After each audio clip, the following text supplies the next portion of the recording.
Hey team, Brenegade here. How's it going? I just thought I would stop by and do a little bit of a talk about my new acquisition.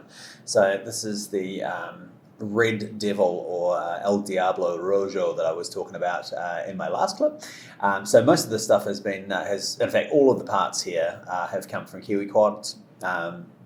It's just a really simple little brushed whoop setup. When I first started out, I've got jello on my big camera now. When I first started out flying drones, I started with a couple of little Eachine H8 minis from Banggood, and I've always had a bit of a passion for the smaller brushed quads. So it's kind of cool to get back to that and to fly something that's legit a really good FPV experience. So yeah, I got a little bit of flack from a couple of guys when I was out racing recently that took a look at this little guy and went, "Ooh, brushed," and kind of implied that I should be flying a brushless whoop. I've tried building a brushless one so far, and it didn't end very well. Like, this has got more than enough power for what I need to do indoors, and I'll show you a little bit of footage afterwards. But yeah, I just thought I would talk a little bit about the parts that we've got in here. It's pretty basic, so it won't take long to go through it, and then we'll get to the interesting flying bits. Okay, so this is the little Red Devil here. It's basically just a standard whoop frame there.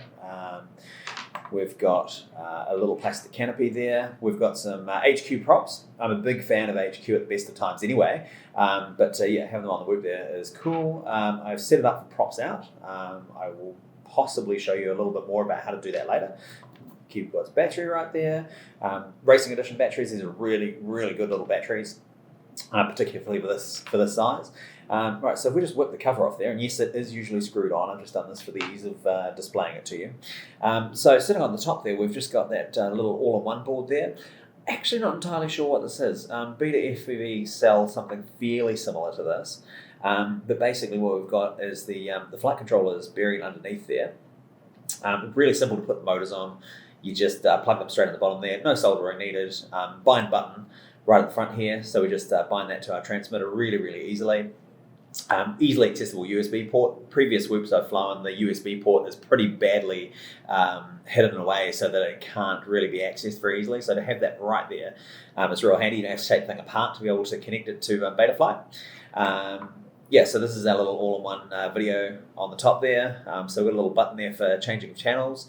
I haven't actually tried changing the channels yet, but there appears to be a bank of LEDs across the top there, fairly similar to a lot of other video transmitters. So yeah, fairly straightforward. And then they've got the receiver antenna is sticking up and bent over the top of the camera lens there. So that just gives a reasonable amount of range with it pointing upright. I've tried with previous ones having the antenna sticking out the back, and that really doesn't work particularly well, and I don't get particularly good range. So the range on this is actually, as far as I can figure, is pretty good. I haven't tried it in a really big space, but I've managed to fly it around the office here, and I got it around the elevator shaft, which is obviously full of concrete. And didn't have any issues with either the transmitter range or the video range. So yeah, it's really cool. I'm just really pleased with this. It was so easy to put together. It's just clip it together assembly, bind it with your transmitter, got all the standard channels built into it. So it's super, super easy, super user friendly, and a great little way to learn how to fly drones. Certainly, yeah, some nice safe indoor kind of flying. It's obviously got bumpers on the side there. I've slammed it into walls and it basically just bounces off. Not like my big 5 inches, obviously. So yeah, really, really, really happy with this. Kiwiquads have still have the F3 board here, or that F3 stack available. I think they've only got about 5 left, and they said they can't get any more. So this will be it. There is the F4, which is a slightly more pricey option, but it does have smart audio built into it as well, which is cool for making it really easy to change channels. Obviously, with this F3 setup, I have to take the whole canopy off and then fiddle around with the button. So yeah, if you're doing a lot of racing, you need to be able to change channels frequently, then I definitely recommend the F4 over this. But the F3 flies absolutely fantastically. So just yeah, thanks Kiwiquads. It was wicked to receive this. Yeah, so it's heaps of fun. It certainly gives you a really good indoor option for during those winter months or during those horrendous bits of rain during summer.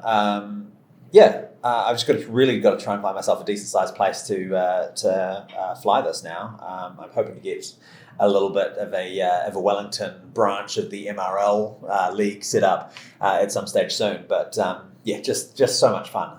Really kind of reaffirms my love for all things micro. It's drone micro anyway. Yeah, cool. So thanks for stopping by. And as I said, just jump along to Kiwiquads. They've got a couple of these boards left. Otherwise, there's the F4, which is a fairly significant upgrade. So thanks for stopping by, and we'll catch you guys again soon.